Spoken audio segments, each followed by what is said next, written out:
Good evening and welcome to our Bible study. I'm Pastor AD, pastor of True Vine MBC here in Houston, Texas. And I thank you so much for watching and joining and participating in our Bible study. And today I want to talk about being a steward of giving with integrity. Being a steward of giving with integrity. And I'm coming from 2 Corinthians 8, 2 Corinthians chapter 8. And it's a continuation into Paul's epistles. And today we want to talk about giving, how to excel in giving. Even next time in chapter 9, same thing about excelling in giving, how to give from your heart, how should you give. And so Paul wants to illustrate this premise about giving. And so we're going to talk about that. I'm going to pray and we'll get started. Thank you, Jesus, so much, dear God, for allowing us once again to come together in unity, dear God, online to learn, dear God, on social media about your word, Lord. We love you. Continue to speak. Let your Holy Spirit speak to us, dear God. Let your Holy Spirit guide us. We love you so much. We thank you for dying on the cross and rising on the third day with all power. We love you so much, dear God. And we bless your holy name. Increase, dear God.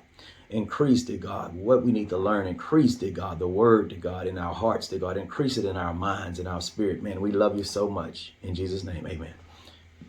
Amen. Amen. Amen. And so, of course, I'm going to start reading my overview, and then so you can have a clear background of what's going on, and then I'll get started with the text. So 2 Corinthians 8, being a steward of giving with integrity. Before we look at the text and discuss some of the background, let me ask you a rhetorical question. When you think about coming to church, what aspect do you look forward to most? Now, that might be somewhat of an indicator of where you are at spiritually, but I'm not really driving at that. Some of you might say, well, I like the sermon. I hope there's a few who would say that. Some of you might say, well, I really like the music. The music moves my heart and lifts my spirits. And somebody might say, well, I enjoy the fellowship. We sort of sit in the place and we have made a lot of wonderful friends, and we share our lives together in prayer requests and answers to prayer. And it's just good to be there. I can imagine you would all sort of line up somewhere along that line of list. Some of you might say, I just enjoy being distant from the pressures of life and just being open to the Lord, etc., etc. But let me suggest something to you. If you really understand Scripture and you really understand that God has promised, the things you should most look forward to is the offering. Any of you think of that? Well, that's really what you ought to look forward to most, because according to the Scripture, it is a direct pipeline to blessing. According to Scripture, it is a direct pipeline to blessing. In fact, every Christian should be eager, anxious, thrilled about the opportunity to give at the offering. Give at the offering if based only on two statements that Jesus made. If there was nothing else in the Bible but those two statements, they ought to cause us to line up for the offering. They ought to cause us to be generous and abundant and sacrificial. Let me give you just those two statements. Statement number one is recorded in Luke 6:38. Jesus said, give, and it shall be given to you.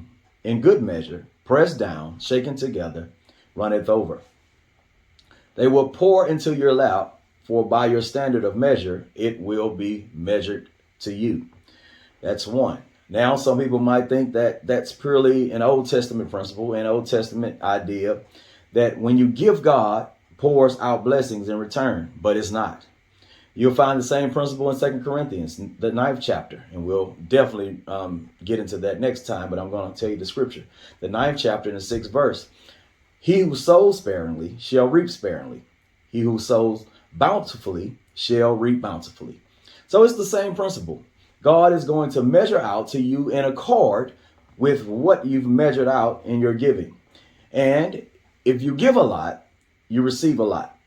And what you receive is good measure, pressed down, shake it together, runneth over, and it would pour out into your lap or your bosom. Now, the symbolism there is taken from the ancient Middle Eastern grain market.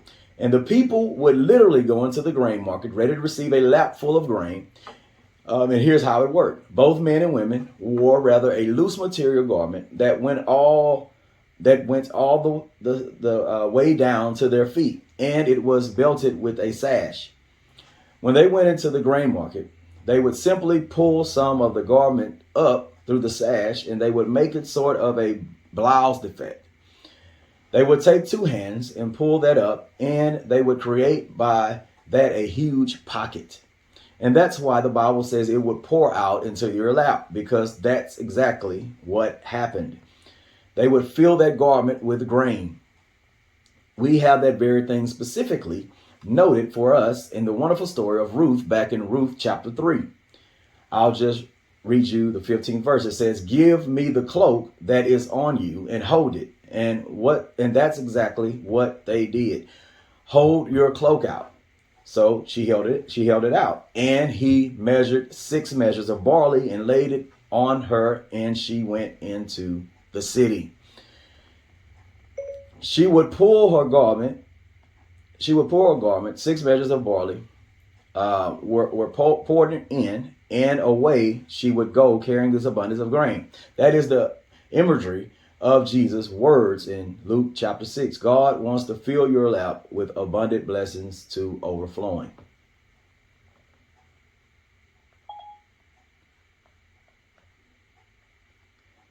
And so let's get into the text. Let's read first verse. It says, "Moreover, brethren, we make known to you the grace of God bestowed on the churches of Macedonia."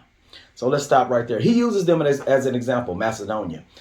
"And beloved, they are marvelous example of giving." That's what they did. They loved to give. They were generous givers, and they knew how to excel in giving. So they become then the model of Christian giving that sets up our understanding of how to give. Now he says that word, by the way, is a Greek particular that indicates a contrast in a new topic or a new subject, and he's progressing in his discussion. It flows out of the prior text in which he spoke of a restored relationship with the Corinthians. And now that their relationship is restored, he can talk to them about giving, and he can have a little authority again in their lives. He's saying, in effect, since we have a restored relationship and you're now submitting yourselves to me as God's servant and God's voice, you are recognizing that God's word and will is through me. I must call you back to the matter of giving. He calls them brethren, a term of enduring affection. And then he says, I want to look at the Macedonians. Okay. Now, do you know where the Macedonian was? It's Greece and encompasses Macedonia. Greece is divided into 2 parts. It's like 2 sort of circles like this, with a small little neck in between them. In modern times, a canal runs through the length of that, going between the seas on the other side. The northern part above that little neck, the northern part was Macedonia.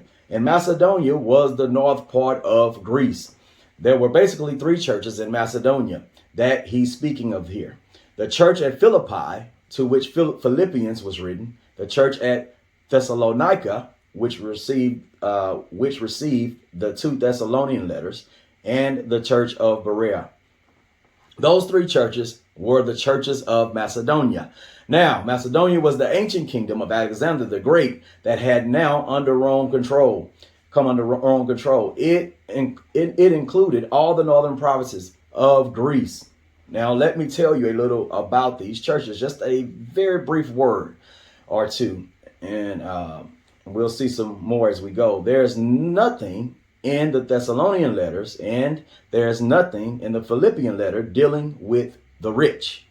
There's no word about how the rich are to behave or what they're to do with their riches. There's no warnings about any of that. And we can know why, because the area was absolutely poor. It was very poor in that area. It was an utterly impoverished area. And if you remember, I preached about this not too long ago. As I noted for you, the Romans did that all over the Roman Empire. They basically impoverished the people. That's what happened. The Romans took from the people so they could be poor. However, they still gave everything they had to God. Second chapter. that in a great trial of affliction, the abundance of their joy and their deep poverty abounded in the riches of their liberality.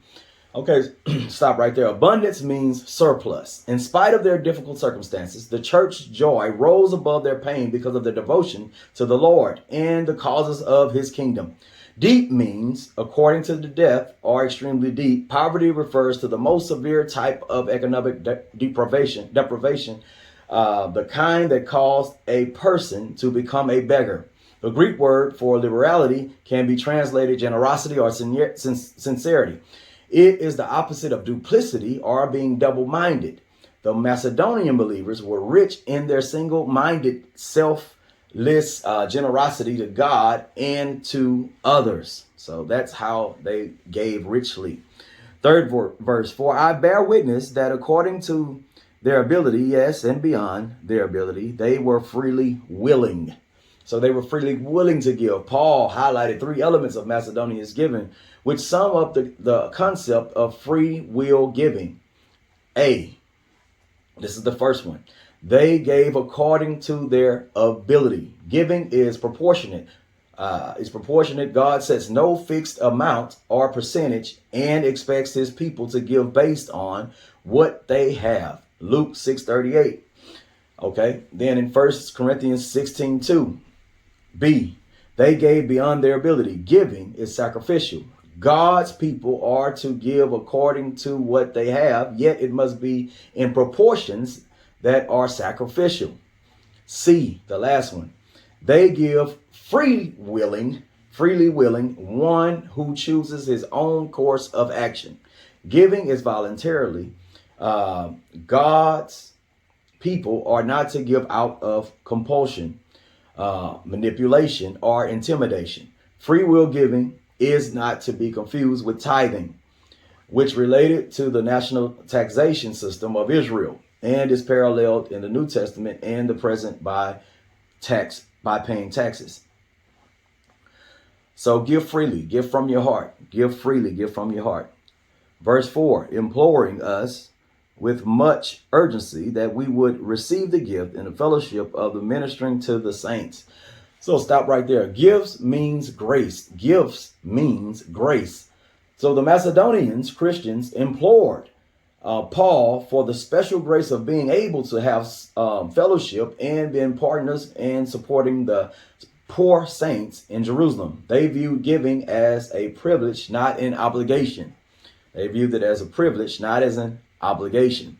Verse 5, and not only as we had hoped, but they first gave themselves to the Lord and then to us by the will of God.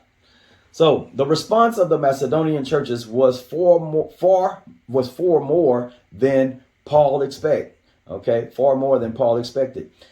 First refers not to time, but priority. Of first priority to the Macedonians was to present themselves as sacrifices to God. Generous giving follows personal dedication. Okay, it follows personal dedication whenever you give generously from your heart. The sixth verse. So we urge Titus that as he had begun, so he would also complete his grace in you as well. So Titus initially encouraged the Corinthians to begin the collection at least 1 year earlier. When he returned to current with the severe letter, Paul encouraged him to help the believers finish the collection of money for the support of the poor saints in Jerusalem.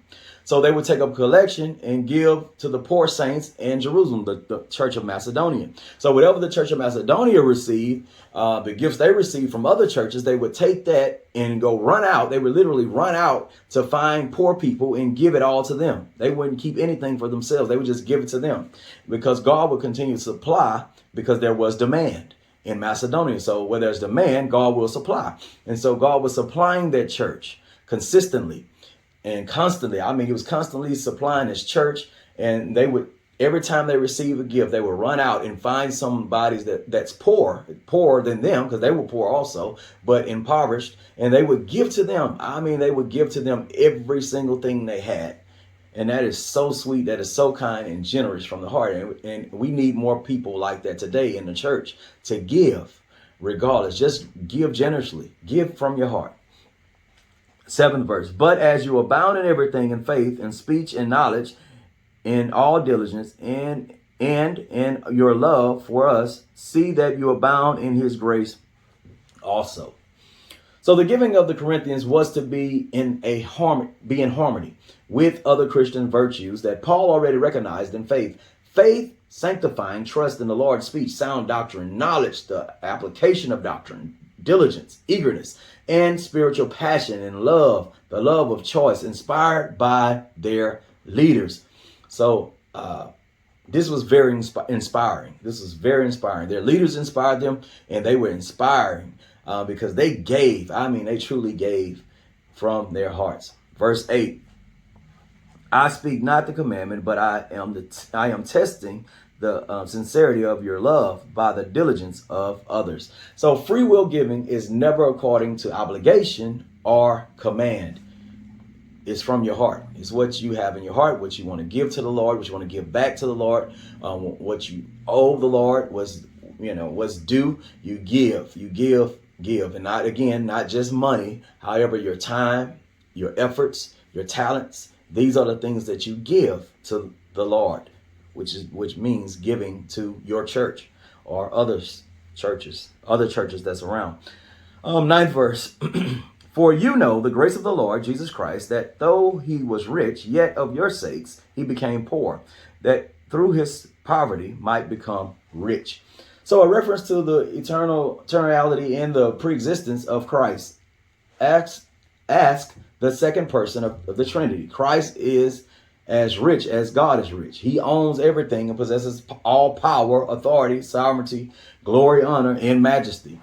Remember, in the beginning was the Word, and the Word was God. And then it goes on to say, everything that was made, nothing was made without him, who Jesus Christ. So a reference to Christ's incarnation. He laid aside the independent exercise of all his divine prerogatives, left his place with God, took on human form, and died on the cross like a common criminal. Believers become spiritually rich through the sacrifice and impoverishment of Christ.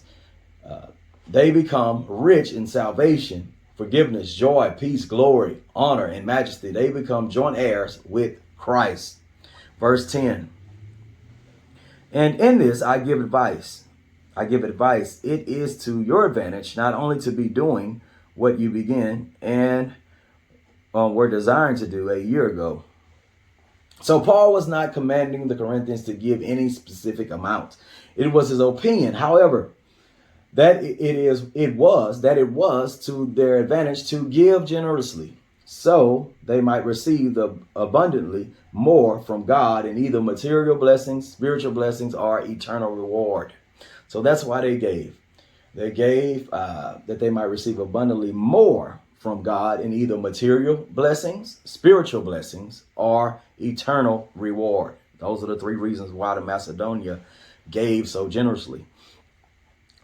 Verse 11, but now you also must complete the doing of it, that as there was a readiness to desire it, so there also may be a completion out of what you have. So Paul says you have to finish what you started. All of the good initial intentions mean very little if they don't complete the collection. So he says very straightforward, but now finish doing it also. The first to be willing should not be the last to perform. You remember Jesus said in Luke 9:62, no one after putting his hand to the plow and looking back is fit for the kingdom. And that's why in verse 2, which I just read to you in verse he says, every one of you, every Sunday, the first day of the week, give to this project so that when I get there, we don't have to take someone panic collection. OK, it should be done systematically, regularly, and brought to completion.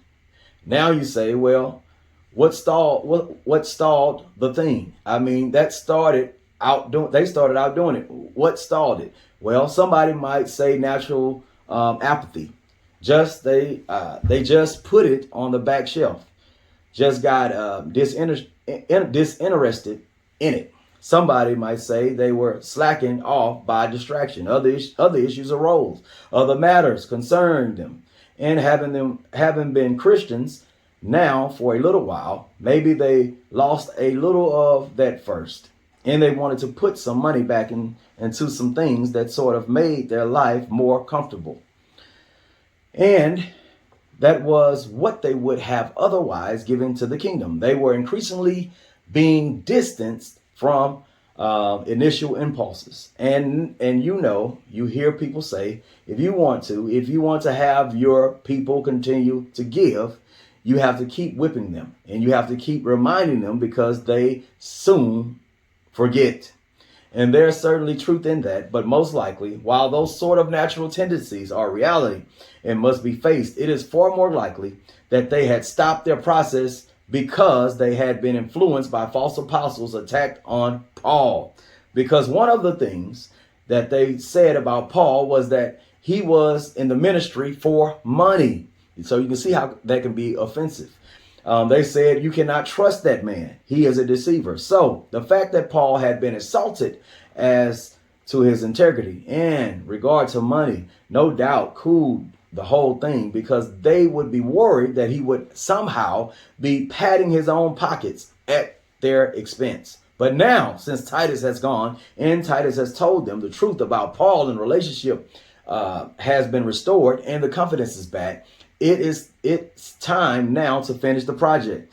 Now is the time to finish the collection. You do it by giving regularly every single week, putting it aside so that when I come, it'll all be there. So they prepped for it. It just wasn't a panicking giving. They wasn't panicking. They wasn't doing it suddenly giving, just suddenly pulling their money out. No, they were storing it. They was putting it to a side. And that's what we should do. We should put money to the side and put it aside for offering. Put it aside for your bills. Put it aside to give people or whatever you're doing.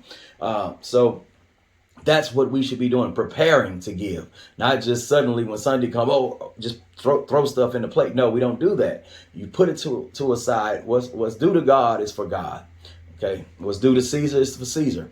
And so you put the things aside, and that's what we should do. Put your things, your gifts, your talents, put everything to aside for the church and give to the church. Your time, everything that you want to give back to God, put it to a side. Get ready. Put it to the side. Verse 12. For if there is first a willing mind, it is accepted according to what one has and not according to what he does not have. So God's not asking you to give what you don't have. That's why there aren't any amounts there. That's why there aren't any percents. Okay. God is just saying whatever you have is the resource out of which you give. Don't go in debt. Don't spend what you don't have. Don't pledge what you don't have. That's why I don't like the credit card donation. It's about don't spend what you don't have. That's very popular today. Churches even do it today. And some people are giving money that isn't even theirs. God doesn't expect that. What God is concerned about is the readiness. And notice I said credit card, not debit card. Two totally different things. So what God is concerned about is the readiness, the willingness. See what it's saying in verse 12. If the readiness is present, it's acceptable. All God is really after is the heart attitude. Remember, God examines the heart. And so he's after the heart attitude. That's it. And beyond that, according to what a man has, not according to what he doesn't have. Simply put, God never asks more than you present resources permit. So whatever you have now, hey, whatever you can give, put that aside for the Lord. Even the Macedonians who gave according to their ability and beyond their ability could only give what they had. And what that verse means is God isn't asking you to give beyond your ability, which is another way of saying they give more than you ever could have imagined people in their condition giving.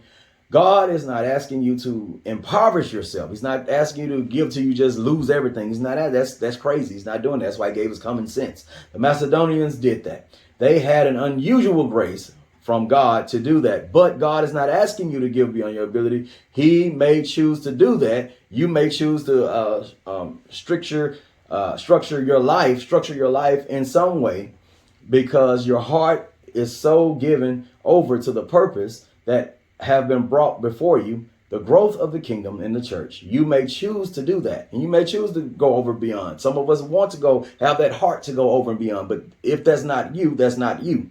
And but some of us do. We go over and beyond in giving. Some of us do. Some of us can do that. We sacrifice. Some of us put aside and budget for giving. And that's what we do. God is just saying, all I ask is that you give according to what you have. Give according to what you have. So those who don't have that heart of giving, that type of heart of giving, going over and beyond, which some of us do, some of us have that heart. Some of you have that heart of going over and beyond. But if you don't, just give what you have. Give according to what you have. The Macedonians, as I said, though they gave in an unusual large amount for people, so poor could still only give what they had. It may have come down to them having to eat 2 meals a day, or rice, or whatever else there was of a staple character bread. God is not asking that we reduce our life to that. He honors the Macedonians for that kind of sacrifice. But God asks you to give out of what you have, not according to what you don't have. God is not unreasonable. He asks no fixed amount, no percent. He doesn't ask you to impoverish yourself. He doesn't say you need to give your last red cent to me. Just give what you're able to give. Give what you're able to give. So don't put your house up for sale or nothing like that, or auction off your stuff, and then next thing you know, you're poor, you're broke, you're homeless. Don't do that. God is not asking you to do that. It's just giving what you have, giving what you have, what you can give according to what you have, giving what you can give. What can you give? And so, and the thing about it, God knows your heart. So are you robbing God or are you not? And the thing, we can sacrifice today. We can make sacrifices today, just like the Macedonians did, by like not getting your nails done, missing a week or so, not getting your nails done a month, not going fishing, things you like to do, bowling, whatever you like to do, shooting pool, whatever you like to do. So just cutting back, going shopping, cutting back, going buying clothes. Just frivolous, all your frivolous spending that you really don't have to do, things you don't have to do, but you like to do, just cut back on that and then give it to the Lord. 13th verse. For I do not mean that others should be eased and you burden. Stop right there. So it's kind of a trademark of his. Somebody is going to say he's putting a huge financial burden on us, making us make these sacrifices so somebody else doesn't have to sacrifice. Well, Paul anticipates, that potential criticism. And he says the purpose of the collection is not to make life easy for anybody. It is not to make life easy for those Jews. It is not to impoverish the Corinthians, to enrich the Jews. This is not to call for an exchange of places, to make the rich poor and the poor rich. No, it's not that. Paul, perhaps, they said, thought we don't have any financial problems. He thought they said we don't have any financial problems. Well, he doesn't know. Things have changed since he was there. He doesn't understand us. He just got these special friends over there. Not so. It is not for the ease of others. Follow verse 13. It's not for your affliction. Get that. I'm not trying to hurt you. I'm not trying to make you suffer. I'm not trying to make life easy for them. The issue is, but by the way of equality, now, as soon as I say the word equality, all kinds of red flags go up. That word is so loaded in our culture that I'm not sure I can unload it sufficiently for you to understand. So if I might be given some license in translation here, I would prefer to substitute the word balance. Balance, how to balance your money, balance your time. That's really what he's asking here, or even equilibrium. If you like, because that is the word that he uses. That is the word. It's the word of balance. Isotos. So you know the science of isostasy. And so that's the study of balance of the earth and talking about equilibrium. Paul says, There's highs, there's lows in life. We know that. We know highs and lows. And just like on earth, there are high mountains, deep seas, and God is designing the earth, balanced the earth, so that when it rotated, it wouldn't rotate like a oblong ball, or like something out of balance, kind of. When it rolls in a cockeyed response to its imbalance. The earth is perfectly balanced. The height of the mountain, the depths of the sea, and the weight of the water, the weight of the land, and all that makes the earth perfect, so that it rotates exactly the way God designed it to rotate, in perfect balance. That's the term Paul uses here. The issue here is sort of a kind of some balance on the highs and low sides. You got people who have more than they need and people who have less than they need. And it is a function in the body of Christ to make sure that there is some equality there, some balance. So there should be some balance within the church, with the rich and the poor, some balance. 14th verse. But by equality, that now at this time your abundance may supply their lack, that their abundance may also may supply your lack, that there may be equality. So stop right there. It is the key word here. He's not talking about making them rich. He's just talking about meeting their lack, or their lack would be another translation. In other words, they don't have the basics. So at times, he says, you Corinthians have the abundance that meets their want. In order that their abundance may become a supply for your want, that there may be equality. Do you know what he's saying? He's saying things change, folks. Things change. Riches have a way of flying. The fortunes of life change. The tables could turn, and the time may come when persecution breaks out in Corinth, and Christians are being slaughtered in Corinth by the hostile Roman government. And all of a sudden, you have the desperate need, and where will you turn? Where will you turn? You may need them, because they need you right now. One day you might need them.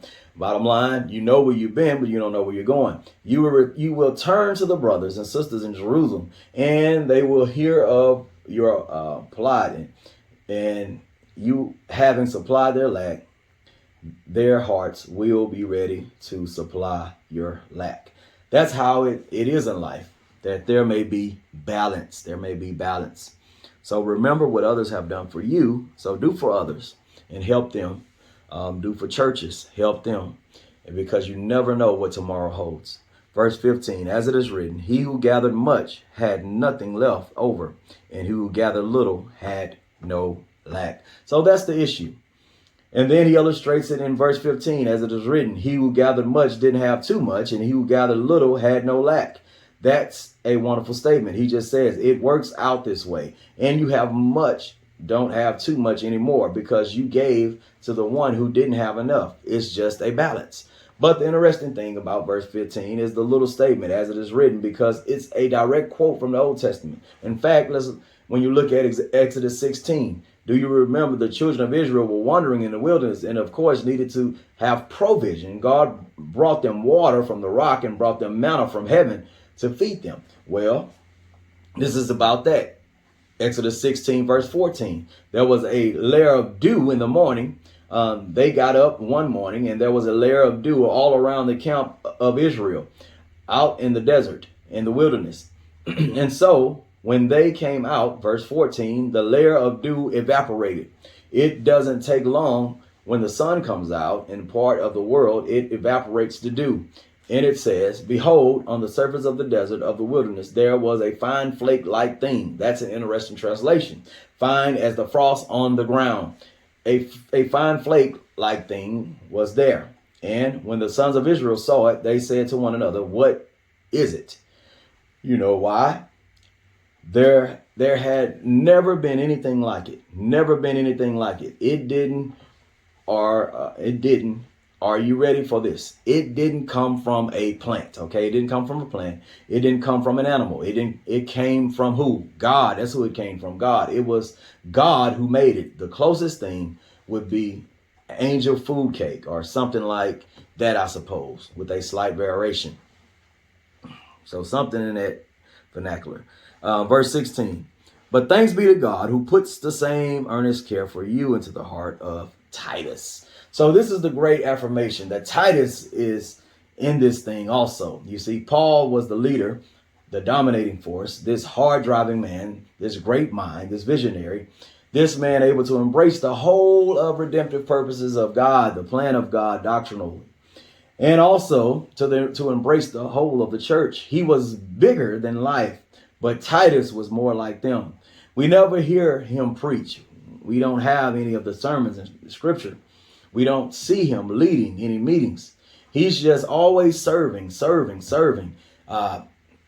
They must have seen him not as some kind of powerful entrepreneurial man, some kind of great mover and shaker and motivator, mobilizer, but as a man who loved God and who loved them, a man who knew the truth. And so Paul happily says to them, Titus agrees with the plan. How important that is. The whole enterprise for the benefit of the Jewish poor in the Corinthian church was not just Paul's passion. It was no one man concern. Paul wants them to know that Titus, whom they knew so well and whom they loved so deeply, was wholeheartedly in agreement. Chapter 7 in 2 Corinthians, verse 13. For this reason we have been comforted. And besides our comfort, we rejoice even much more for the joy of Titus. Remember, Titus had just come back from being with them because his spirit had been refreshed by you all. And then he says in verse 15, the affection his affection abounds all the more toward you, as he remembers the obedience of you all, how you received him with fear and trembling. Remember, we talked about that last time. They loved Titus. They opened their arms to Titus. They treated him with fear and trembling. What does that mean? Reverence. They treated him with reverence, honor, and respect. They believed he was a man from God. They believed he was the Lord's servant. This Titus was the first to introduce the offering to them. Titus had been there telling them about it. Titus brought them the first Corinthian letter. He brought them the severe letter. He brought them this second letter called 2 Corinthians. It was Titus that had gone back and forth so many times and found his place in their hearts. And Paul says, Titus is in agreement with me. And that matters a lot. That matters a lot. That matters a lot because they love Titus. So they would also believe Titus because they loved him so much. And so Paul uses Titus as his confirmation. Verse 17, for he not only accepted the exhortation, but being more diligent, he went to you of his own accord. So, out of respect, if Paul had said to Titus, this is the plan, you need to do it. Even if he didn't want to do it, he would have said, yes, Paul, out of respect, yes, sir, I'll do it. I certainly will. If you say so, I will do it. But it wasn't under those conditions at all. He did accept the appeal, but being himself very earnest, he went of his own accord. He believed in it. This is so important. Paul is a strong leader. I don't imagine that they get any stronger. He could have acted unliterally. Unilliterally. He had the force and authority and the position, but he sought anonymity. The Lord gave it to him in the heart of his companion Titus, and he is going literally. He is going voluntarily. The end of verse 11, verse 17, he is going voluntarily. Is that so encouraging? Beloved, when pastors agree together, it is so encouraging. When godly men all affirm something and move in that direction, then you can give assured this is the purpose of God. You can be assured this is the purpose of God. Stewardship with integrity involves then these 5 things, and I summarize. Giving that is voluntary and from the heart, giving that is faithful to complete the project, met the need, giving that is proportionate to what one has. If you have a lot, if you give a lot, giving that balance is needed, and giving that has pastoral support and oversight. Now, that's not all. In fact, from verse 18 to 23, a large section, he's going to say another very important thing about giving. And that is that giving is to be handled with seriousness and accountability. Let me say that again. he's going to say another very important thing from verses 18 through 23 in 2 Corinthians 8 about giving, and that is that giving is to be handled with seriousness and accountability. Let's look, verse 18. And we have sent with him the brother whose praise is in the gospel throughout all the churches. So this brother, this man, is unnamed because he was so well known, prominent, and unpitiable. He was a distinguished preacher, and he was able to add credibility to the enterprise of taking the collection to Jerusalem. So this man is not known. We don't know his name. We just know it was a man they can trust with integrity. And not only that, but who was also chosen by the churches to travel with us with this gift, which is administering by us to the glory of the Lord himself, and to show your ready mind. So to protect Paul and Titus false accusations regarding mishandling of money, the churches picked the unbiased brother as a representative to lead accountability to the enterprise. So that's why we have deacons today in the church to handle the money. The pastor should never handle the money, never handle the money. The preacher should, the minister should never handle the money. So we have the business part is to be handled by the deacons, okay, of the church, the men of the church, to handle the money, because they and the deacons should have that integrity, should have that type of great accountability and responsibility to handle the money with care. 20th verse, avoiding this, that anyone should blame us in this lavish gift, which is administered by us. And not only that, we also have what you call accountants in the church. So the accountants keep up with the money. And also when it's time to hand out the money, to distribute the money, the deacons come about. That's when the deacons of the church come about to hand out the money, to administer the money. So 20th verse, he had to take these precautions. It isn't that he couldn't be trusted or Titus couldn't be trusted. It was that his enemies couldn't be trusted. If you look, for example, at chapter 11 of the epistle, just a brief look at verse 7, it seems as though the accusations against Paul had been around a long time, maybe even from the beginning there. There were some who accused him of doing it for money, preaching for money, doing God's work for money. That was a typical of false teachers. That was typical of philosophers and sort of transient roaming teachers. They would elicit money from their pupils. And maybe they thought Paul was like everybody else.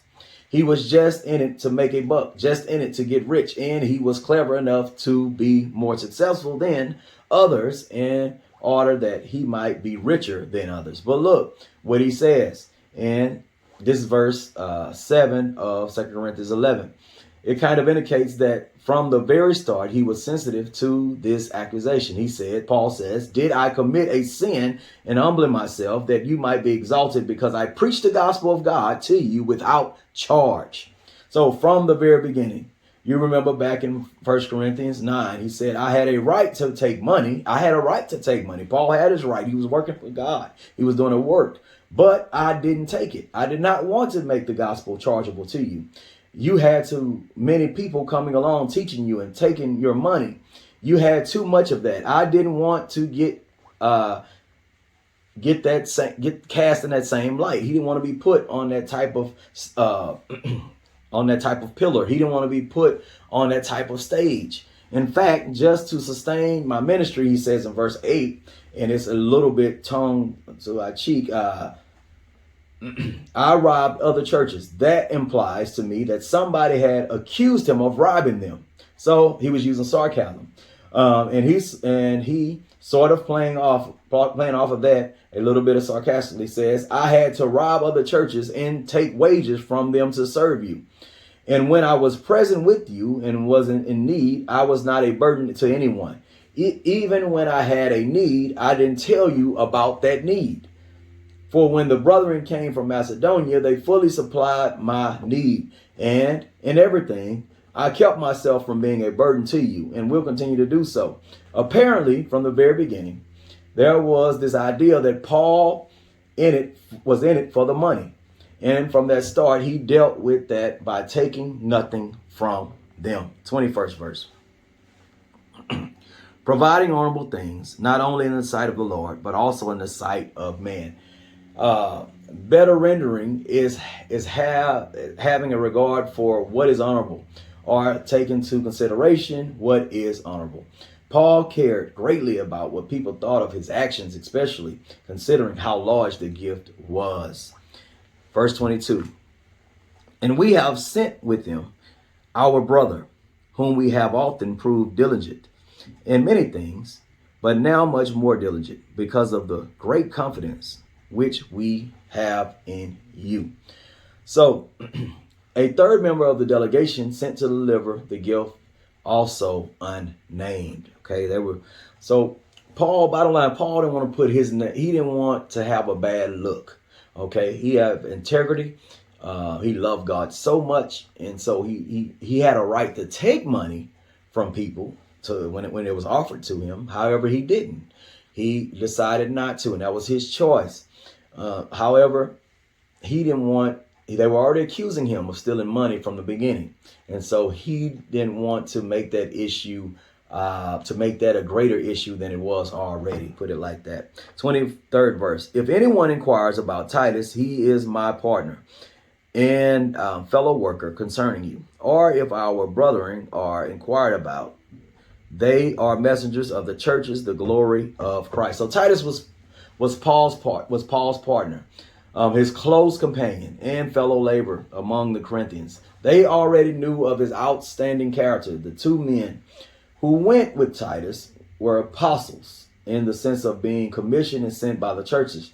They were not apostles of Christ because they were not our witnesses of the resurrection, Lord, and commissioned directly by him. So the capital A apostle is really the definition of that. The meaning of that is seeing God face to face. And these guys, these unnamed guys they're mentioning, they were not so. They were lowercase a apostles.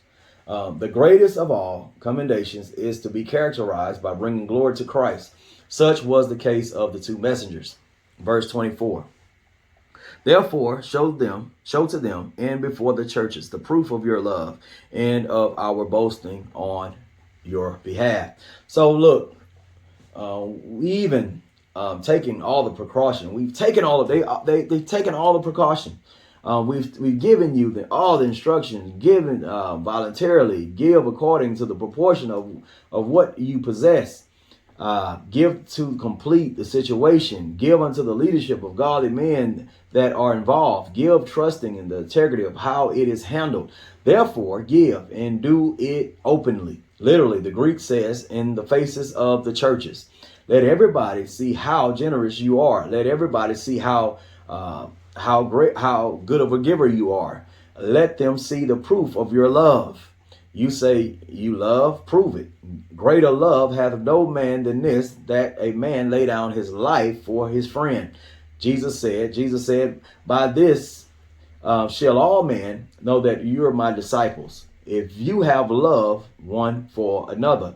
Let's see your love. Put it on display. Let's see it. Put it on display for all the churches. That this is the opportunity to give visible demonstration of our love for the saints, of your love for the Lord of the church. So you can talk about it. You can talk a good game, but are you really doing it? You can talk a good one, but action speaks louder than words. So put it on display. Give. Paul says, let everybody see your love and our reason for boasting about you. We've told them about your love. We boasted about your love, Corinthians. We boasted about the Corinthians' love. Put it on display. Show Macedonia that you have love in your heart. Show them. Don't just talk about it. Show them. Let everybody see how much you love. Why? Because when they see your love, they'll know you belong to Christ, right? They'll know the proof of your faith, the truth of your faith. You can say you love, but if you don't demonstrate it, like 1 John 3, if you close your compassion, how dwells the love of God in you? So how can we possibly make people believe you love when you don't give? How can we possibly make people believe you love them, you love God, when you don't give? Good question. And I'm going to leave you with that question. How can we possibly make people believe you love them and you love God when you don't give? And so that's a question I'm going to leave you to answer. And next time we're going to jump into chapter 9, talk about more giving, about giving to God, giving to people, giving God your monies, giving God your talents, giving God your time. We're going to talk about that, and we're going to get more acclimated to what the Corinthians and the Macedonians did then during that time. And so I thank you so much for joining us once again. Join us again on Friday and on Sunday morning for the Word of God. God bless you and have a blessed week. For True Vine, we are the Church of Love. God bless. Thank you so much for watching. Be sure to subscribe to this channel and join our online Christian family. Tithes, offerings, and donations can be made via Cash App at $TVMBC or by mail at True Vine Missionary Baptist Church, 1407 Grove Street, Houston, Texas 77020. Thank you so much and have a blessed day.